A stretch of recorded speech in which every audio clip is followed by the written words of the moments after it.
Hello friends, welcome back to our channel all in one hashtag subscribe to learn. I hope that you all are fine at your home, and it's my humble request to follow the COVID guidelines so that you can prevent yourself as well as your family from the COVID infection.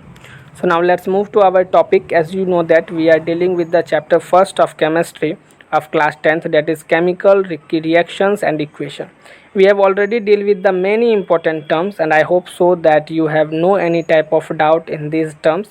If you have any type of doubt, then kindly comment in the comment box so that I can help you to complete or clear your doubt. Okay, so as you know that today we will deal with the effect of oxidation reactions in everyday life, यानी oxidation reactions के क्या effect होते हैं जो हम लोग अपने everyday life में देखते हैं, यानी अपने लाइफ में रोज़ाना देखते हैं कि उसमें क्या क्या प्रॉब्लम्स हम लोगों को आती है। तो टू कॉमन इफेक्ट्स हैं जो हमने लिखा है यहाँ पे। There are two common effects of oxidation reaction which we observe in daily life, यानी डेली लाइफ में दो ऐसे कॉमन इफेक्ट हैं ऑक्सीडेशन रिएक्शन के जो हम लोग ऑब्जर्व करते हैं। तो कौन कौन सा है? पहला है कोरोजन और दूसरा है रेंसिडिटी, यानी पहला है कोरोजन और दूसरा है रेंसिडिटी। तो हम लोग वन बाय वन अब इसको समझते हैं कि कोरोजन क्या है और फिर रेंसिडिटी क्या है। तो कोरोजन क्या होता है? तो the process in which metals are eaten up gradually by the action of air, moisture और a chemical such as an acid on their surface is called corrosion. यानी वो प्रोसेस जिसमें मेटल्स को eaten up, metals are eaten up मतलब मेटल्स को खा लेते हैं ग्रेजुअली यानी धीरे धीरे, by the action of air, moisture और a chemical such as an acid. यानी कौन कौन से हैं? तो तीन उसके मेन आदमी हैं, मेन वर्क हैं जो तीन चीज़ उसको खाते हैं। किसको? मेटल्स को। एक्शन ऑफ एयर यानी कि एयर, मॉइस्चर और कोई भी केमिकल्स। तो एयर, मॉइस्चर तो जनरली है, केमिकल बहुत कम अवेलेबल होते हैं जो वो भी करते हैं, बट कभी कभार वो भी करते हैं। On their surface is called corrosion, यानी जो उसके सरफेस पे ही उसको खा लें तो उसको हम लोग कोरोजन कहते हैं। अब एग्जांपल से आपको बहुत अच्छे से समझ में आ जाएगा। Rusting of iron ETC। Rusting of iron मतलब क्या हुआ कि आयरन में जंग लगना, यानी लोहा में जंग लगना। जो आप लोगों ने देखा होगा कि आपके घर के जो विंडो होंगे, खिड़की होंगे, उसमें जो आयरन रॉड रहता है, यानी लोहे का जो उसमें वो रॉड रहता है, उसमें आप देखेंगे कि वो जब बरसात का समय आएगा या फिर ऐसे भी देखेंगे आप, उसमें एयर और मॉइस्चर का तो हमेशा उसमें इफेक्ट पड़ता रहता है। तो क्या होगा कि धीरे धीरे उसमें जंग खाने लगता है। तो उसके लिए आप लोग उससे बचने के लिए भी बहुत सारा काम करते हैं, कोटिंग वगैरह करते हैं, तो वो सब चीज़ करते हैं। तो उसी को हम लोग क्या कहते हैं? कोरोजन कहते हैं। तो कोरोजन में कोई भी मेटल्स हो सकते हैं, और रस्टिंग ऑफ आयरन मतलब सिर्फ लोहे की ही बात कर रहे हैं, ठीक है, यानी सिर्फ आयरन की ही बात कर रहे हैं। वैसे कोरोजन में सारे मेटल्स के होते हैं। बहुत सारे बच्चे ये नहीं समझ पाते कि कोरोजन मतलब वो समझ लेते हैं रस्टिंग ऑफ आयरन, बट ऐसा नहीं है। रस्टिंग ऑफ आयरन तो है, वो कोरोजन का पार्ट है, बट कोरोजन मतलब सिर्फ रस्टिंग ऑफ आयरन नहीं है। कोरोजन मतलब किसी भी मेटल को अगर इस तरीके का उस पर एक्शन होता है, यानी एयर और मॉइस्चर के एक्शन से अगर कोई भी अगर मेटल को, अब मेटल अगर झड़ता जा रहा है या फिर उसको खाता जा रहा है, वो ख़त्म होता जा रहा है, कमज़ोर होता जा रहा है अपने सरफेस पे, तो उसको हम लोग कोरोजन कहेंगे। अब कोरोजन का, यानी सॉरी कोरोजन का नहीं, कोरोजन का जो एग्जांपल है रस्टिंग ऑफ आयरन, इसका ये इक्वेशन बहुत मस्ट है। क्लास 10th में आपको ये इक्वेशन याद होना चाहिए, क्योंकि ये क्वेश्चन बहुत ज़्यादा इंपॉर्टेंट है, बराबर एग्जाम में पूछा जाता है और बोर्ड एग्जामिनेशन के पॉइंट ऑफ व्यू से तो बहुत ज़्यादा इंपॉर्टेंट है। तो ऐसे क्वेश्चन जब भी आपसे पूछे जाएंगे तो उसके लिए आपको प्रिपेयर रहना बहुत ज़्यादा आवश्यक है। तो इस क्वेश्चन को आप अपने माइंड में रखेंगे। अब क्या है देखिए, इक्वेशन 4Fe यानी iron plus oxygen 3O2 plus 2XH2O। अब आप यहाँ सोचेंगे कि 2XH2O क्यों लिखा गया? तो XH2O इसलिए लिखा गया क्योंकि उसमें वाटर मॉलिक्यूल्स कितने होंगे वो कहना बहुत मुश्किल है। वाटर मॉलिक्यूल्स उसमें ज़्यादा भी पड़ सकते हैं, कम भी लग सकते हैं। तो इसलिए हम लोग इसको अगर प्रॉपर लिखना चाहें तो 2XH2O, यानी हमें कितने मोल्स हैं वाटर के वो हमें नहीं मालूम, ठीक है। उसके बाद हमें क्या यहाँ पे प्रोडक्ट बनता है? 2Fe2O3 इंटू XH2O, यानी यहाँ पे क्या है? हाइड्रेटेड आयरन ऑक्साइड बन रहा है। आयरन ऑक्साइड मतलब तो आप समझ रहे हैं, जब आयरन ऑक्सीजन से रिएक्ट करता है तो आयरन ऑक्साइड बनता है।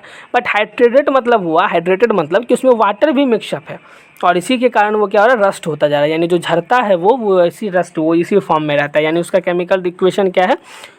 2Fe2O3 into XH2O। तो जनरली हम लोग जब उस रस्ट को देखते हैं या रस्टिंग ऑफ आयरन को देखते हैं तो हम लोग इतना नहीं सोचते कि उसमें ऐसा इक्वेशन होगा, बट जब हम लोग उसको पढ़ते हैं तो हमें ये याद रखना पड़ता है। जनरली साइंस क्या है? तो साइंस जो है वो सभी साइंटिस्ट वगैरह वो क्या अपने जीवन में ऑब्जर्व किया, ऑब्जर्व किया उन्होंने, उसी को हम लोग पढ़ते हैं। यानी साइंस क्या है? तो जनरली किस साइंटिस्ट ने क्या चीज़ ऑब्जर्व किया वही तो उन्होंने लिखा। जैसे हम लोग लॉज ऑफ मोशन पढ़ते हैं, यानी जो साइंटिस्ट ने मोशन को ऑब्जर्व किया और उसके लिए जो लॉ लोगों को बनाया वही चीज़ हम लोग पढ़ रहे हैं। तो इसीलिए हम लोगों को ये सब चीज़ पढ़ना और ये सब चीज़ ध्यान में रखना बहुत ज़्यादा आवश्यक होता है। अब आते हैं रेंसिडिटी। उससे पहले मैं बता देता हूँ कि कोरोजन को हम लोग प्रिवेंट कैसे कर सकते हैं। तो कोरोजन को प्रिवेंट करने के लिए क्या क्या चीज़ आवश्यक है, तो हम लोग उसको पेंट कर सकते हैं। ये सब आपको पता ही होगा, इसलिए मैंने इसमें लिखा नहीं है, क्योंकि आप लोग अपने मन से भी इस चीज़ को बता सकते हैं। पेंट कर सकते हैं हम लोग खिड़की के हमेशा रोड जो होता है आयरन को, उसको पेंट कर देते हैं, या फिर उसको ऑयलिंग कर देते हैं, नहीं उसमें तेल लगा देते हैं, या फिर ग्रीसिंग कर देते हैं। यानी ये सब बहुत सारा एग्जाम्पल्स है या बहुत सारा ऐसे मेथड्स हैं जिससे हम लोग कोरोजन को प्रिवेंट कर सकते हैं। अब आते हैं रेंसिडिटी। तो रेंसिडिटी क्या होता है? The condition produced by aerial oxidation of fats and oils in the food marked by unpleasant sound and smell, unpleasant smell and taste is called rancidity. Rancidity क्या हुआ? तो वैसा कंडीशन जो कि प्रोड्यूस किया जाता है एरियल ऑक्सीडेशन से। किसका एरियल ऑक्सीडेशन? एरियल मतलब ज़्यादा नहीं समझना, वो हवा के द्वारा। Aerial oxidation of fats and oils in food, यानी फूड में जो फैट्स और ऑयल्स मौजूद होते हैं वो उनके साथ क्या हो रहा है? एरियल ऑक्सीडेशन हो रहा है। और किस चीज़ की, और वो किससे हम लोग समझ सकते हैं? तो मार्क्ड बाय अनप्लीजेंट स्मेल, यानी वो क्या होता है फिर वो इसका स्मेल खराब आने लगता है, एंड टेस्ट भी उसका खराब हो जाता है। इसको रेंसिडिटी हम लोग गर्मी के समय में ज़्यादा देखते हैं। यानी क्या होता है, जब हम लोग कोई खाना बना के रख देते हैं तो आप देखते होइएगा बहुत देर तक उसको रखने के बाद उसमें अनप्लीजेंट स्मेल भी आ जाता है और उसका टेस्ट भी अनप्लीजेंट हो जाता है। अनप्लीजेंट मतलब जो हमें अच्छा ना लगे। आप दाल वगैरह में ज़्यादा देखेंगे वो खट्टा खट्टा टेस्ट का हो जाता है। तो खट्टा वो क्यों हो जाता है? क्योंकि उसमें रेंसिडिटी हो चुका है। ठीक है, रेंसिडिटी हो जाने के कारण वो क्या हो रहा है कि एरियल ऑक्सीडेशन हो रहा है फैट्स और ऑयल्स का, और इसी कारण से उसका स्मेल भी ख़राब हो जाता है और उसका टेस्ट भी ख़राब हो जाता है। तो ऐसे चीज़ को हम लोग नहीं खाते, इसलिए हम लोग ठंडा में थोड़ा देर तक रह भी जाता है, बट गर्मी में हम लोग को क्या करना पड़ता है, उसको जल्दी दिन का खाना दिन में ही खाना पड़ता है। नहीं तो ठंडा में बहुत सारे आदमी उसको रात तक खा लेते हैं। या फिर अब तो सबसे अच्छा एग्जाम्पल क्या हो गया कि फ्रीज़ आ गया है घर में, तो जिनको ज़रूरत नहीं भी है वो भी 2 टाइम का खाना एक ही बार बना लेते हैं और उसको फ्रिज में रख लेते हैं और उसके बाद उसको बार बार खाते रहते हैं। वो हमारे शरीर के लिए हानिकारक है। ठीक है फ्रेंड्स, यानी इससे आपको ये चीज़ पता चल गया होगा कि रेंसिडिटी को प्रिवेंट करने का एक एग्जाम्पल क्या है, एक मेथड क्या है कि हम लोग क्या करें, तो हम लोग उसको ठंडी जगह पे रखें। ठीक है, उसके टेम्परेचर को कम करके रखें। वैसे हम लोग 1 बाय 1 पढ़ते हैं कि rancidity of food can be prevented और retarded slow down in the following ways. जो निम्नलिखित वेज हैं, निम्नलिखित जो रास्ते हैं, इसके द्वारा हम लोग क्या कर सकते हैं, तो रेंसिडिटी ऑफ फूड को प्रिवेंट कर सकते हैं, या फिर उसको ख़त्म कर सकते हैं, या फिर उसको स्लो कर सकते हैं, यानी धीरे धीरे कर सकते हैं, यानी वो धीरे धीरे होगा उसके बाद। तो अब इसमें क्या क्या है? सबसे पहला है rancidity can be prevented by adding antioxidants to food containing fats and oil. यानी वैसे फूड्स जिसमें ऑयल्स और फैट्स होते हैं उसमें अगर हम लोग एंटीऑक्सीडेंट्स को ऐड कर दें, तो उससे उसमें रेंसिडिटी नहीं होगा। उसके अलावा और क्या हो सकता है? तो rancidity can be prevented bye packaging fats and oils containing foods in nitrogen gas. आप लोग देखते होंगे कुरकुरे या फिर चिप्स वगैरह के पैकेट में, वेफर्स वगैरह के पैकेट में क्या होता है, तो उसमें से पहले से एयर भरा होता है, तो वो एयर में सिर्फ नाइट्रोजन गैस भरा होता है, क्योंकि नाइट्रोजन गैस जो है वो ऑक्सीजन का रिएक्शन नहीं होने देता है, ऑक्सीडेशन नहीं होने देता है उसमें जो फैट्स और ऑयल्स होते हैं, और इसी कारण से वो ख़राब नहीं होते, उसको हम लोग ज़्यादा दिन तक खा सकते हैं। बट उसका भी एक लिमिटेड पीरियड होता है, उसके बाद फिर वो ख़राब होने लगता है। ठीक है, इसलिए आप लोगों ने उसमें एक्सपायरी डेट देखा होगा। नेक्स्ट क्या है? Rancidity can B retarded by keeping food in a refrigerator. ये तो मैंने अभी ही बताया, तो ये हमारी सुविधा के लिए है, बट हम लोग इसको क्या करते हैं, अब आदत ले आए हैं, हम लोग इसको रोज़ हमेशा यूज़ करने लगे हैं, वो खराबी है। नेक्स्ट 4th नंबर क्या है? Rancidity can B retarded bye storing food in air tight containers. यानी हम लोग ऐसे चीज़ में उस फूड को कंटेन कर लें जिसमें एयर बहुत कम जाए या एयर जाए ही नहीं, तो इससे भी हम लोग रेंसिडिटी को कम कर सकते हैं। और जो 5th वन लास्ट वन है, ये क्या है? Rancidity can B retarded bye storing food away from light. यानी लाइट से अवे, यानी धूप वगैरह से या रोशनी से अगर हम अलग रखें फूड को, तो उससे भी रेंसिडिटी को कम किया जा सकता है।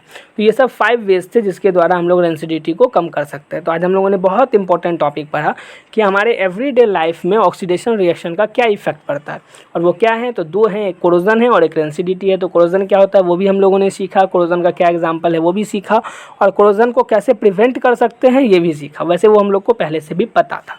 उसके बाद रेंसिडिटी के बारे में आइए, हम लोग जानते तो थे बट ये नहीं जानते थे कि इसको रेंसिडिटी कहते हैं और इसको हम लोग क्या क्या वेज से इसको हम लोग प्रिवेंट कर सकते हैं। तो वो भी हम लोगों ने समझ लिया कि इसको क्या क्या वेज से प्रिवेंट कर सकते हैं। टोटल 5 वेज को हम लोगों ने समझा। अब लास्टली मैं यही कहना चाहूँगा कि thanks for watching my videos, and I want to tell you that kindly tell your friends to join this channel so that they will be come to join a journey towards success.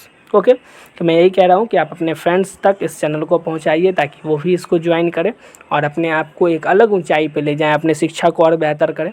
ठीक है friends, तो अब हम लोगों ने इसमें बहुत अच्छे तरीके से फर्स्ट चैप्टर पढ़ लिया है। नेक्स्ट वीडियो में हम लोग इस चैप्टर से वेरी इंपॉर्टेंट क्वेश्चंस को डिस्कस करेंगे। तब तक के लिए बाय बाय, हम लोग फिर मिलेंगे। अगर इस चैप्टर से रिगार्डिंग अगर आप लोग को किसी भी तरह का डाउट है तो आप उसको कमेंट बॉक्स में कमेंट करके बताएं ताकि हम लोग उस डाउट को क्लियर कर सकें। ठीक है फ्रेंड्स, और अगर आप लोगों ने टेलीग्राम चैनल ज्वाइन नहीं किया तो टेलीग्राम चैनल को भी ज्वाइन कर लीजिए, क्योंकि आपको पता है कि वहाँ पे सारे वीडियोस के लिंक मिलते हैं, सारे पीडीएफ्स मिलते हैं, इम्पोर्टेंट नोटिफिकेशंस मिलते हैं और इम्पोर्टेंस नोटिस भी मिलते हैं। तो इसलिए आप लोगों ने अगर अभी तक टेलीग्राम चैनल ज्वाइन नहीं किया है तो जल्दी से टेलीग्राम चैनल को ज्वाइन कर ले। और हम लोग फिर मिलेंगे अब नेक्स्ट वीडियो में, तब हम लोग वीवीआई क्वेश्चन देखेंगे जो कि बोर्ड के रिगार्डिंग होगा इस फर्स्ट चैप्टर से, जो कि केमिस्ट्री का फर्स्ट चैप्टर है, केमिकल इक्वेशन एंड रिएक्शन या फिर केमिकल रिएक्शंस एंड इक्वेशन।